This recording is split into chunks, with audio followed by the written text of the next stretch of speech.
Happy New Year, everyone. It's the time of resolutions and new beginnings.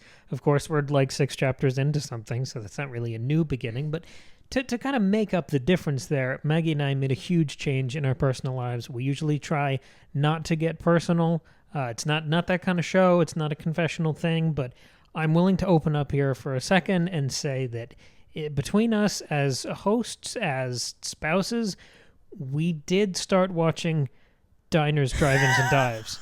I was trying to figure out where on earth you were going with that sentence. This was not planned before. Yeah, no, last night we were like, we just want to have something on in the background while we play a game. Uh-huh. Let's turn on Triple D and watch diners, drive-ins, and dives. We are half a dozen episodes deep, but God, that show is something else. That's not what we're here to talk about. It's a wonderful show. I'm fully prepared to talk about it. By the way, you want to take a detour? Just as a final little note on that, there are 600 episodes of that show. I'm so proud of Guy Fieri for making his dream come true and just traveling the world, the nation, talking about our nation's greatest restaurants. It's so fun. So today's chapter is... No, but sorry, every episode is just like, have you ever heard of a diner? This is a diner. Like, yep, they got diner food. Like, it's a novelty every time. Like, they got pancakes. They got chicken fried steak. Chicken fried everything. What else could you need? Like, yeah, every diner's like that. That's right. It's very charming. Do they have cute chicken fried direwolf? Oh, no. But I did see chicken fried lamb chops in one of the episodes. How many transitions do I need to make? I'll give you one more. Come on, you can do it. Come up with another one. Did they have crusts of bread in bacon grease? We haven't even gotten that line yet. You just keep imagining it. Yeah. It's not until it's probably not real. I think it's till it's in the first Tyrion chapter. We did get a feast in this chapter. We did get a feast. I'm sorry, let's come back. The food writing. The way he just writes groups of people, because it's not just the food and the smell and the textures of the food, it's the whole gathering. Yeah, it's the Great Hall of Winterfell. I can perfectly picture and hear and smell and feel this whole scene, and it's just really well done. The sounds of the people, the sweetness of the summer wine, the crackle of the fire, the stonework, all the tapestries up. It's a beautiful chapter. It is. Yeah, so this is the first Jon chapter. We meet our 2 favorites. I think, am I speaking for both of us correctly there? Well, no. I mean, I have such a partiality to Arya, so there's that too. But 2 of my favorites for sure. My favorites are Jon and Tyrion, and we meet them both in this chapter. Okay, awesome. This is one of my favorites. I remembered almost everything that happened, but I'm excited for the recap. Yeah. I love living in the world of these 8 pages. There's so much introduced. There's so much deepened and teased. This was a really promising, beautiful chapter. It was. So let me give us a quick recap of what happens in this chapter before we dive into our discussion. So this is a Game of Thrones, Jon number 1, the first Jon chapter.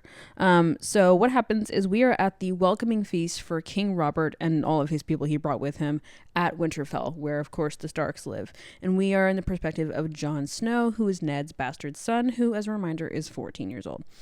He is not seated with his family up at the head table with the king and stuff, because apparently Catelyn thought it would insult the king to have the bastard there.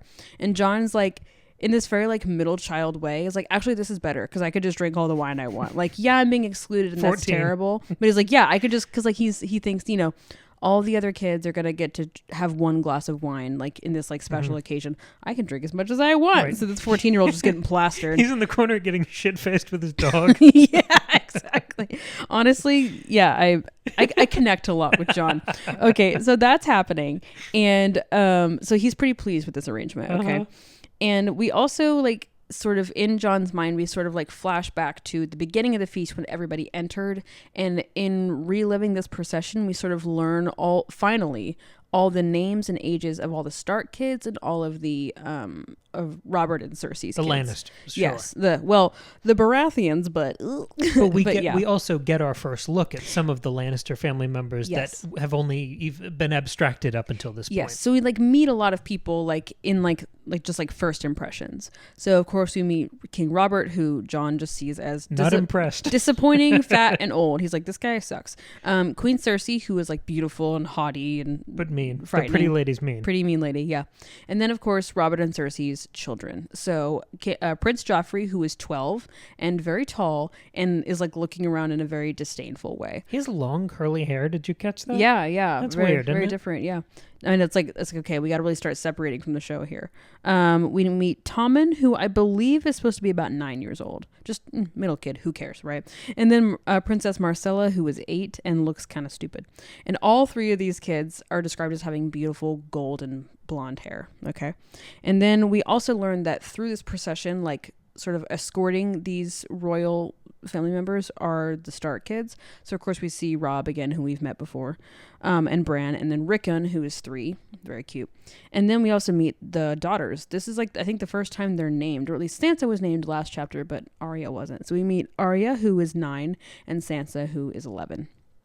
Okay, so we also meet Jaime Lannister, who is described as like very tall and very handsome, and in Jon's opinion, what a king should look like. But I think he also says that his like smile cut like a knife, which I thought was so great. And then we also meet Tyrion Lannister, who is the other sibling of Cersei, and he is a dwarf, and he has like white blonde hair, and is described as very like ugly and misshapen. He's got like, he's a dwarf, so he's really short, and then his like head is kind of too big for his body, and he's described as having 2 different colored eyes and like a heavy set brow, you know. And Jon has this inherited bias against the Lannisters from his father, so he's just kind of nasty and uncharitable to these people, and I love that that is presented at face value, that there isn't like a further omniscient narrator to qualify or kind of round off the edges of some of these critiques, because like you say, we haven't met these people yet, and this description of Tyrion is so nasty and mean and unkind, but it makes sense from Jon's perspective. Of course, yeah. And then the final person we meet is Benjen Stark, who is Ned Stark's brother, and Benjen is a brother of the Night's Watch, so he works up at the wall and helps protect everybody from everything beyond the wall. And also Jon's wolf pup Ghost is there, his white dog. So Benjen and Jon end up talking. Like, Benjen kind of comes over and is checking in on his nephew because he's a good uncle, and they're talking, and he notices that Jon is like really observant. He's like looking around and noticing, hey, you know, Dad seems kind of weird, and the king sucks, and the queen is mean, like all this stuff.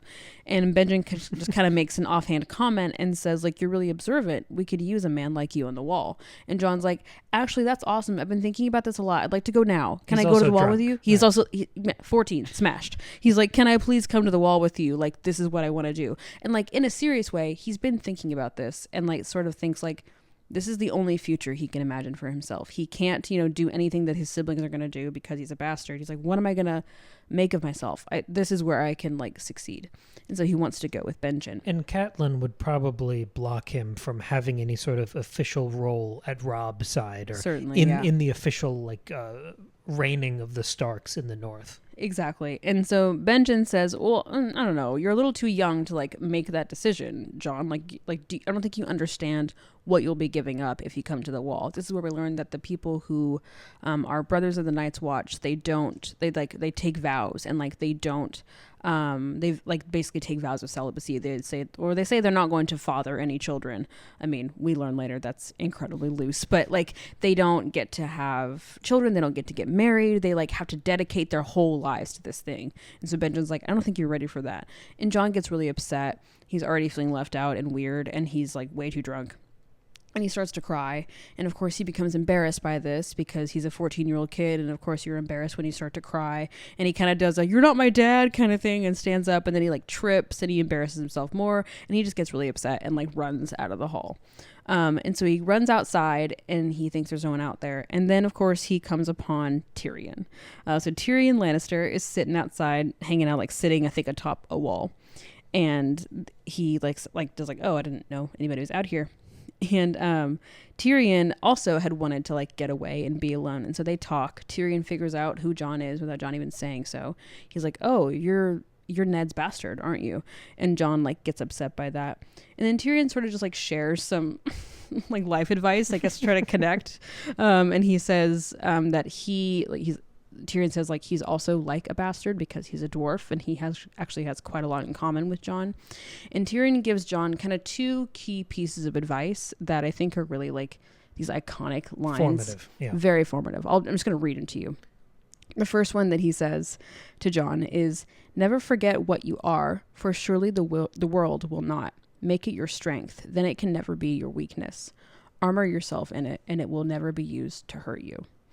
And then what he says later, a couple paragraphs later, he says, all dwarfs may be bastards, yet not all bastards need be dwarfs. And then he just kind of walks back into the hall, and there's this beautiful, beautiful visual where I'm just going to read it to you. Oh, yes, please. Tyrion's like walking inside, and it says, when he opened the door, the light from within threw his shadow clear across the yard, and for just a moment, Tyrion Lannister stood as tall as a king. So once again, a chapter that's about somebody becomes about somebody else. So this chapter is a Jon chapter, but it's also a Tyrion chapter, which I really liked. This is like an 8-page chapter. And I still, again, like we've been saying, the theme is these are so short, but we learn so much about the characters and the world and everything going on. This chapter was very much less like world building and much more character building. They've all been character building, but this one was really focused on characters, which I obviously loved, and that was really fun. I like you talking about seeing things from Jon's perspective. I thought that was really great. Yeah, that's kind of what I'm tuning into here. So cool. Most of my notes are trying to expand on something that we've been developing as we've been settling into this world of Westeros and George R. R. Martin's style of fantasy. We like to develop these sort of terms that help us put names to patterns or tricks or tools that the writer's using to create this world.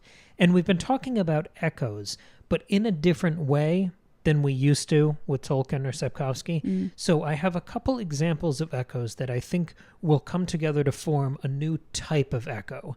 And for you, Maggie, and for the audience, I need a little help in naming this new mechanic that I think I've identified. So okay. We'll do that at the end. So starting with these echoes, it's not just this thing reminds me of the other thing.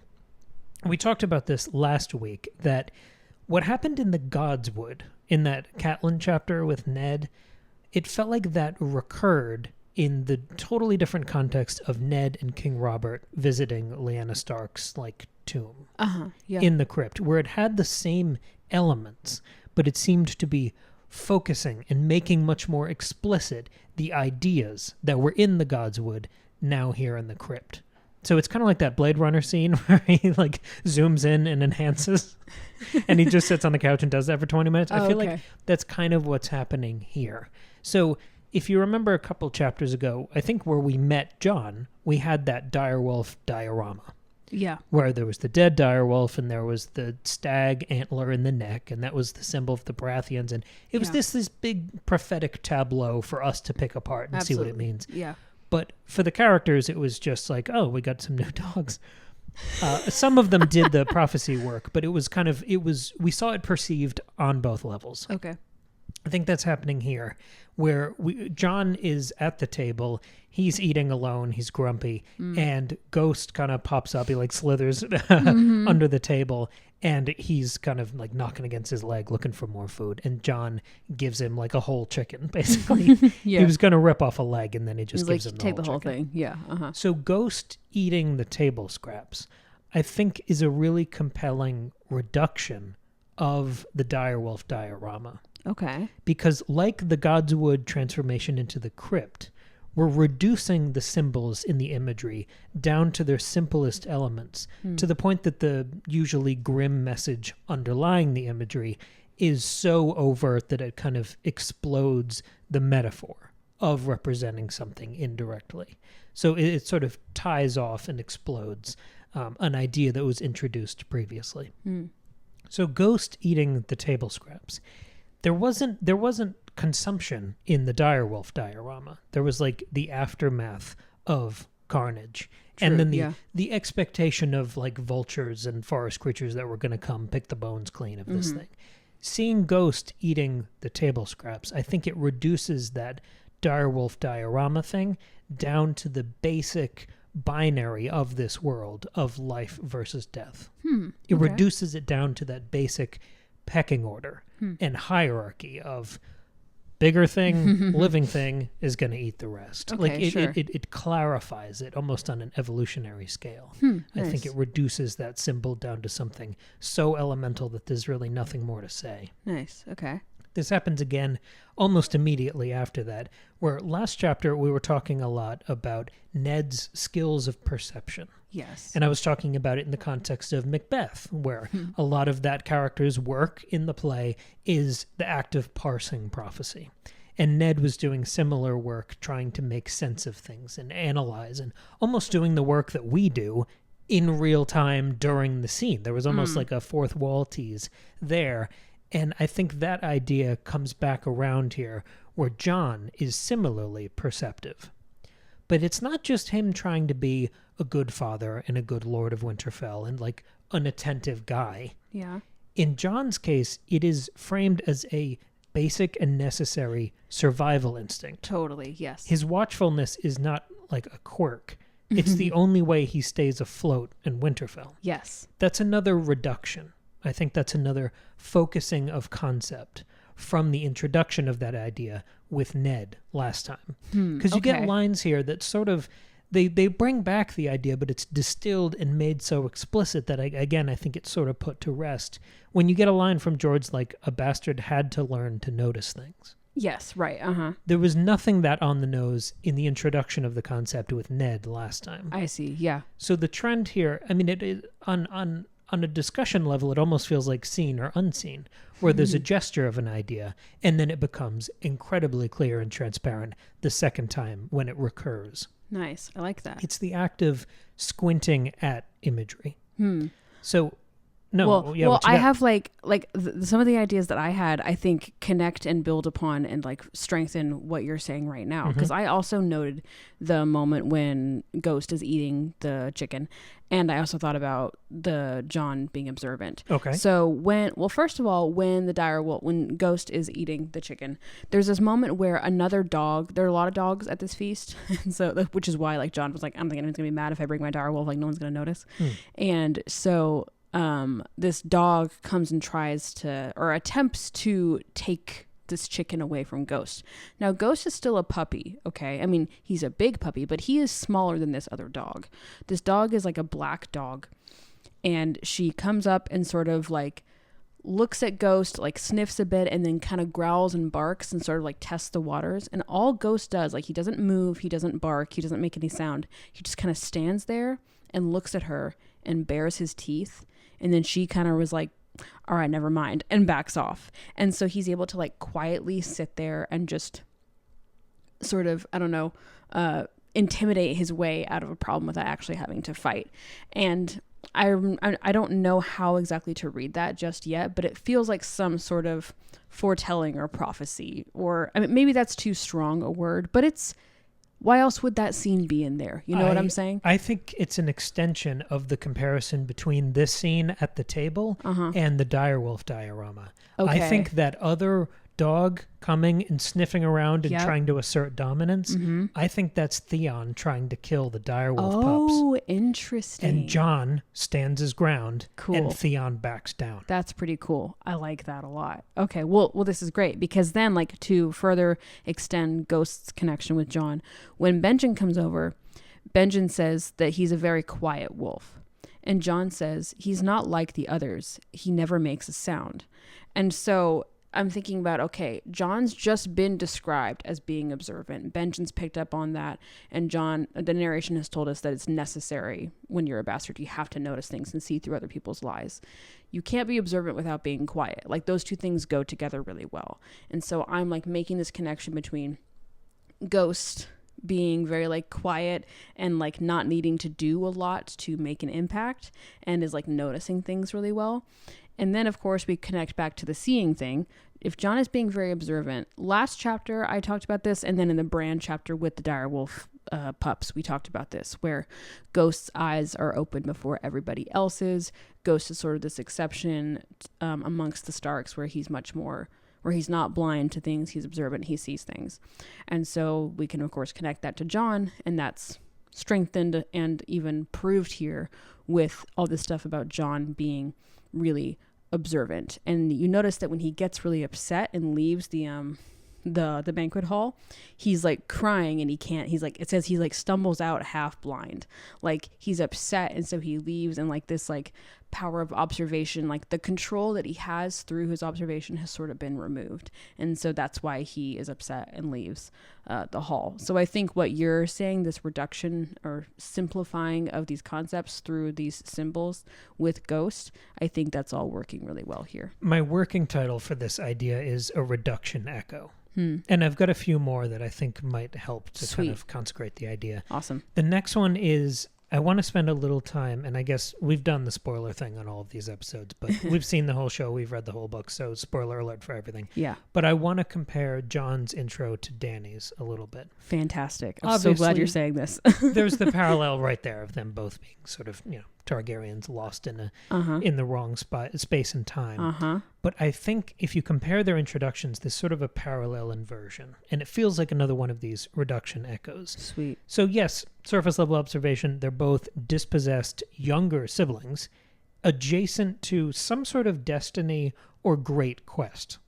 For Jon, it's that he's not Robb, which means he's not going to be Lord of Winterfell. Yeah, He doesn't have this sort of destined path and clear laddered future that his brother has.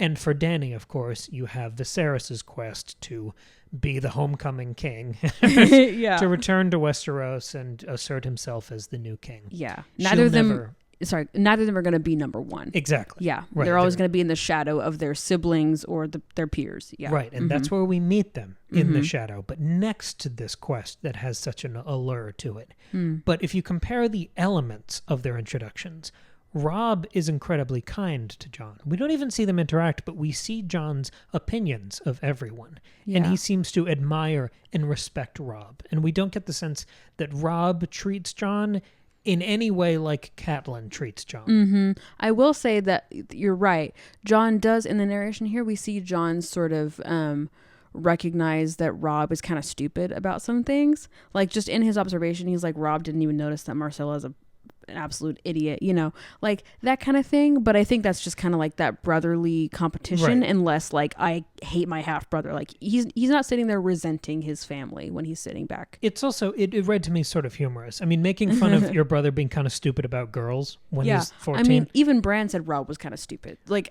Robb seems like a big dummy. So compare Jon's relationship with his brother to Dany's relationship with Viserys. Right, a little different. Yeah. One is kind, one is incredibly cruel. Yes. And then if you consider almost their patron characters, Dany has Magister Illyrio, who reads to me as manipulative and selfish. Totally, yes. Jon's patron, going through most of this chapter, seems to be Benjen. Sure, yeah. And he seems so giving and patient. And like honest and earnest. Yeah. I would describe the way he interacts with Jon as selfless. Yeah.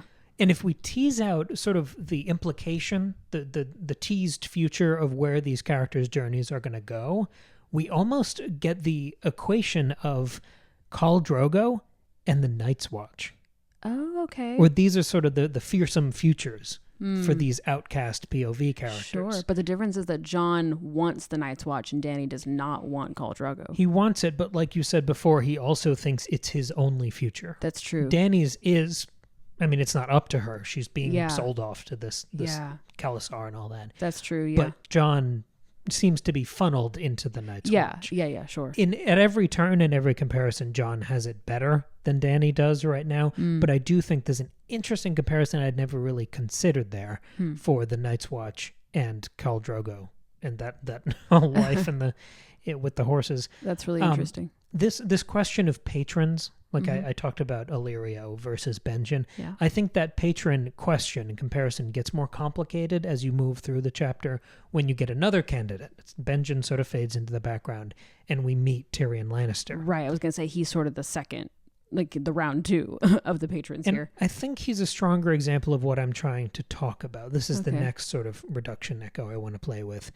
And I think this is where we can name this class of character. Like, do you remember last week where we talked about Lyanna Stark feeling not just like a ghost, but having elements reminiscent of the witches in Macbeth. Yes. This like prophetic quality. We've met so many of these characters who are on the fringes, who are watchers and observers and almost classically supporting roles.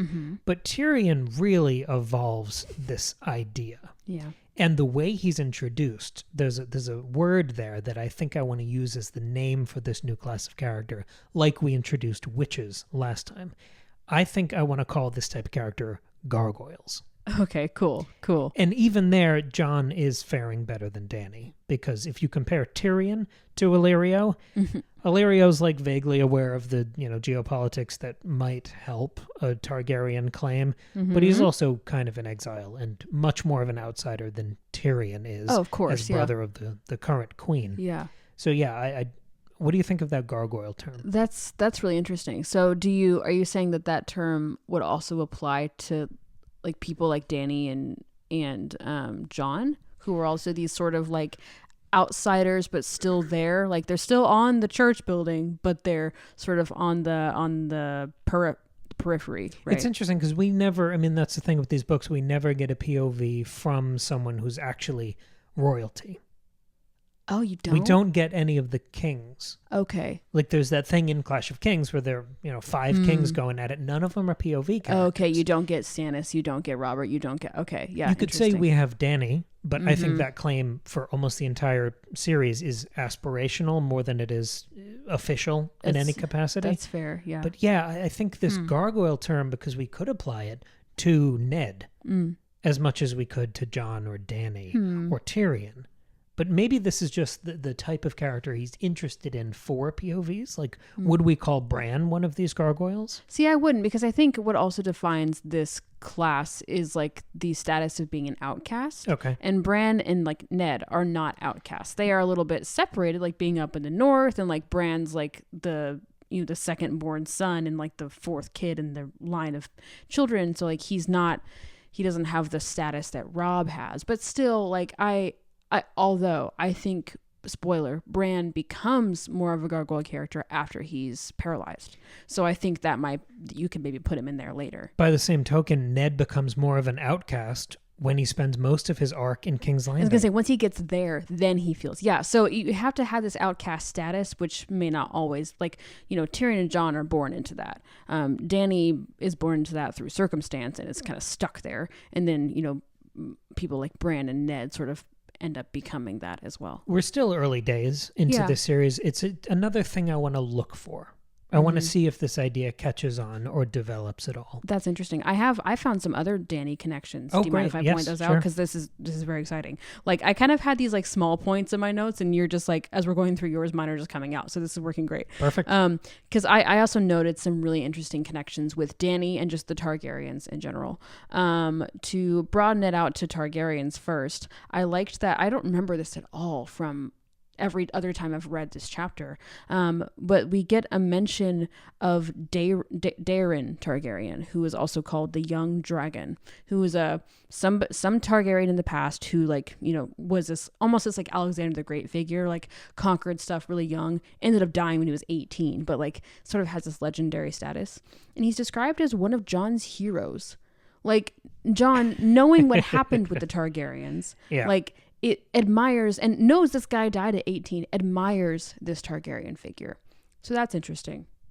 We also get when Jon is, we're learning about how observant he is. One of the lines is that even at 14, Jon could see through Queen Cersei's smile. And we talked a lot in that first Dany chapter about how observant she is and how she can see through other people's bullshit as well. She could see through Illyrio's lies. She knows that Viserys actually kind of can't do anything he wants to do. So they've both got that like observant, like wise beyond their years quality to both of them. And then finally, when Jon is outside, once he's exited the banquet hall, it says that he's looking around and there's like one sentry standing out there. Jon's looking at the sentry, and it says that the sentry looked bored and miserable as he huddled there alone, but Jon would have traded places with him in an instant. And that reminded me of that moment when Dany is looking out the window at like the normal, common people, and says that she wished she were one of them and that she didn't have any like past or future and that she didn't have to marry Khal Drogo. And so they're both sort of these quiet, observant outcasts who are longing for like a sense of normalcy and anonymity, and they like don't want to be anybody, they just want to be normal. And so I was so struck by those parallels, and I think what you said strengthens that and enriches that even further. There's another one that I want to play with a little bit. I like that we're sort of working together on this. It's fun when that happens because we don't confer at all about I these truly, things. Listener, we don't. This is like sometimes we'll kind of be like, I kind of have a thing vaguely about this, but like today we really didn't say much at all. So this is fun. So the last of what I'm sort of the working title here is Reduction Echoes. The last one I want to play with is our second POV of the King's Landing funeral procession. Okay. What do you think seeing this long trail of people for a second time through another fresh pair of eyes, what do you think that adds to our understanding of these characters? I have an idea, but I want to let you talk about it first. Well, I mean, it just gives you, like, obviously you get a more well-rounded view of things when you look at them from, you know, the Lord of Winterfell adult perspective versus like 14-year-old kid with like these, who's like more observant maybe than Ned and has this outcast status. I mean, I think what's most interesting about it is that I've now met Queen Cersei twice. I've met Robert a couple times. Well, I'm not going to count Robert in this for what I'm about to say, but I've met Cersei a few times. I've like seen and heard about the Targaryen kids and Jaime and Tyrion a few times, and I've never heard them speak. They've never been like in a scene on the page. Robert, I'm not counting because Robert, we did hear from him last chapter, but everybody else, I feel like I know a lot about them, and yet I haven't spoken to them as a reader, do you know? So that's just interesting. So then that's all going to be there the first time I do have a scene with them, and it's going to inform how I view them going forward. But that's all I have about it. Yes, because I do think this is another reduction echo. And we're seeing them for the second time, and I do think there's a distillation of thought in what we're seeing and what we're paying attention to. It feels like that first major introduction to the whole troop lined up. I think we're boiling down those impressions. Because the first time, it was... We were still getting the grips of this whole world, right? We were trying to understand who are the Baratheons and Lannisters, and they're kind of connected by marriage, but they don't like it. Like, we're still kind of getting to grips with this world. Yeah. And now that we know the major players and potential, we're seeing them with wiser eyes. But that first view where Ned was seeing old friends and rivals, I think Jon's perspective is much more revealing because it's not about old biases and memories. Right. Jon is seeing future kings and future threats. Oh, sure. I think there's a generational gap. Yeah. And viewing them from this new perspective for the second time, I think we really zero in on what we need to pay attention to. Yeah, well, because even when Ned like talks about seeing or meeting these people, he doesn't even like mention the names of the kids. Like, I think he only mentions Joffrey because he's the prince, but he doesn't mention his name, just like the crown prince. But like he was much more focused on Cersei and Robert, the people in his generation. But you're right, Jon's much like he names and gives age and identity to each of the kids. So that's interesting. There are almost paragraphs of analysis and consideration that Jon gives to these characters, but it's not everyone. He doesn't really have anything to say about Cersei. The two characters that he really lights up when they walk by, and I think this is the addition or the evolution after Ned viewing the same cast of characters, the people Jon highlights are Jaime and Joffrey. Yes. Yeah. Yeah. He's really intrigued by Jaime. Like, there's a lot of description of Jaime and how tall he is and what he's wearing. And Jon thinks he looks like a king, and people called him Kingslayer behind his back. And like, there's a lot about, like a whole paragraph about Jaime. It's interesting. And I think that's, I mean, jumping ahead a little bit, that's pretty fascinating because he is seeing kind of a future king and a past possible king, because there was that little hullabaloo during Robert's rebellion of, is Jaime going to try to take the throne? Yeah. And obviously we know where things are going to go with Joffrey. So there's a confirmation bias that, like, yes, Jon's spidey senses are correct. but that also makes us think of him more positively. Yeah. That means that he's not just a kid who thinks he's observant. He is truly on the money here and perceptive. That's true. And his observation of Joffrey is interesting too, because he notices Joffrey, and he notices that Joffrey is taller than both himself and Robb. Joffrey's only 12, but he's taller than Jon and Robb. And that is like, I think it's like, it says like to Jon's vast dismay. Like he feels kind of insecure about how tall and like how much of a presence Joffrey has, especially because he then observes that Joffrey's kind of looking around with like this disdainful look on his face.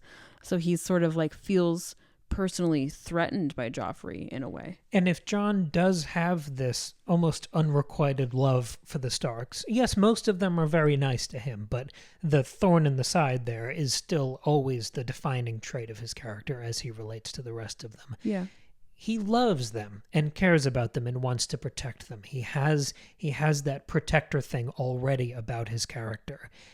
Jaime and Joffrey, you could argue, are the greatest threats to the Starks. Long term, I think you could say Joffrey's the one who does the most damage. Look what he does to Ned. Look what he does to Sansa. But in the immediate future, if we're talking about Jon having these perception sort of spidey senses, Jaime's about to kick Bran out of a window. That is true. Very dangerous man. Yeah. So Jon lighting up when Jaime walks by, I think that really does serve to make him a talented, observant character to watch. Yeah. He's more of a gargoyle than any of the other ones we've met so far. That is really interesting. I like that. I also thought that his like observation of both Jaime and Joffrey really made me draw connections with Tyrion, because number one, Tyrion, we know later, Tyrion looks up to Jaime as this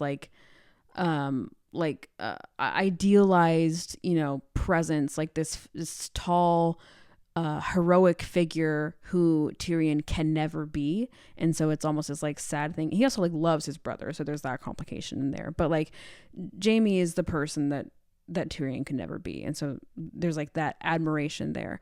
But then most interestingly, like Tyrion certainly does not look up to or feel threatened by Joffrey. We know that. But the question of height is interesting, because Jon notices that Joffrey is taller than him. And there's another moment in the narration when Jon like expresses that he says he like tries to sit up and look taller than he actually is when he's trying to ask to go to the wall. And then when he goes out and meets Tyrion, he notices that he himself is taller than Tyrion, and that makes him feel really weird. And so if we connect this back with Tyrion, of course, Tyrion is shorter than everybody because he's a dwarf. But the first time he sees Tyrion's standing on the wall. Yeah, so he's like taller up higher than Jon. Yeah, that's true. So there's like sort of that like push-pull dynamic. So like Jon's concern with height and how tall he is. I mean, you can partly chalk that up to he's a 14-year-old boy. Of course, he's worried about how tall he is. Like we saw Bran too, in his chapter, want to look tall and feel older. It's status when you're growing up. But I think it's so present here. It made me think a lot about Tyrion. And then, of course, the last line of the chapter where Tyrion's shadow makes him look like he's as tall as a king. It's just that concern and those ideas connect Jon with Tyrion for me, which also I think supports the gargoyle character status that you're talking about. Because Tyrion does sort of feel like an older Jon. And I told you when we did our first episode about this book that I did a read-through of this series just doing the Jon and Tyrion chapters because I was so intrigued by the connection there. And I think that does, I mean, judging by the last couple seasons of the show that we have not yet been able to read the source text for, it does pay off, that connection, in how eventually when, I don't need to go hash through season 7 and 8 right now, but that connection is paid off in the end game of the series. Agreed. I was trying to, sort of wrapping up my notes, I was trying to consider again the grindstones that we've been talking about since the prologue of this book with death and prophecy. I didn't see much about death here. No. I mean, yes, there's a little, but not enough to really chat about. I agree. Prophecy, I thought, was a little more rewarding because so much of this chapter and so much of Jon's preoccupation is about futures. And there's that tease in the last line about maybe King Tyrion being on the horizon. But even more generally, there's the prophecy of Jon's... There's a prophetic relationship, and there's a destined quality to Jon's relationship with Winterfell, or his relationship with the Night's Watch, where he seems to have a hand in which future will come to pass. But there's also this pressure this history. He wants to make his father proud. He wants to be with his brothers. He wants to make his uncle proud. You could, like, I'm talking about prophecy in a more tactile sense. I don't mean religious. Yeah, okay. And I think that's how we've talked about it in Dany's ancestral claim to the Iron Throne. There is something that feels larger and almost more spiritual in that claim. Yeah. But the way Jon seems to have concerns about prophecy, it's almost more like, is he going to be the one to carry on the family business? Okay. And there is something prophetic about that. Yeah. There is something prophesied about the son continuing the work of the father and upholding the name. Yeah, and he clearly wants to do something meaningful with his life. He doesn't just want to like vaguely sit on the sidelines and just be like contentedly be, you know, fairly wealthy in this world and just like sit comfortably. He wants to like do something. So much so that he's willing to, I mean, he's 14 and doesn't really understand, but he's willing to devote his life to this very dangerous and very cold and uncomfortable life in order to do something that he feels is noble, which would carry on his father's noble legacy. Every POV seems to be hitting this world from a different angle and through a different lens. And I think we're getting another new one here. Because during the Catelyn chapter, we talked about the spiritual world and the spiritual concern and the gulf between her religion and Ned's religion. And through the Bran chapter, we talked about big philosophical ideas in the same way we talked about those in the prologue. And I think the new angle we're hitting that from here is cultural. Because Jon's interests, and so George R. Martin's interest, are more cultural here. And getting a cultural view of prophecy and future, I find that incredibly rewarding when that is set around the cultural set piece of a feast, of a meeting of the minds and strangers and food and breaking bread and talking and updating each other. That is a cultural melee more than it is us chatting in a Godswood about unseen forces. That's true, yeah. It's just, it feels more like down to earth. I mean, and Jon's a very down to earth character. He's very like quotidian in a way. Do you know what I mean? Yes, like, he is. even though, I mean, he's not a commoner, he's a bastard son of a major lord of one of the Seven Kingdoms. So he still has this like high status and is well connected with people who matter. But he even says he likes sitting down at the benches with the like common people. He likes blending into the background and being invisible, and like he's like, the people here are more fun. They like talk about fun stories and like we're having a good time back here. He likes being in this almost working class segment of people in this cultural way. So yeah, I want to see how that proceeds, because my memories of his arc, of him adjusting to the culture and life at the Night's Watch, him learning how the wildlings do things, and then sort of bridging that gap and almost becoming an ambassador between those two groups and cultures. It's interesting that idea is there from the very beginning. From the beginning, yeah, absolutely. Yeah, this is what a great, masterful introduction to one of your key characters. And of course, it helps. We learn about Benjen. Yes, we learn about Tyrion. Like, just, you know, as we keep saying, the way that these characters are unfolding for us in these early chapters has been really rewarding and exciting to see. So, well, next chapter we'll read from Catelyn, right? I think we go back to Catelyn. Yeah. Oh, I also forgot. Sorry, really quick. At the very beginning, when Jon is looking at the banquet, there are 3 banners that are hung. There's the Stark banner, the Baratheon banner, and the Lannister banner. And I thought that was so strange, because obviously Cersei's a Lannister and her brothers are there, but like there's no Tully banner up for Catelyn. Yeah. Like the fact that like I wonder who insisted upon the Lannister banner being hung, because like it's such a hint that Cersei so does not see herself or her children as Baratheons, because they aren't.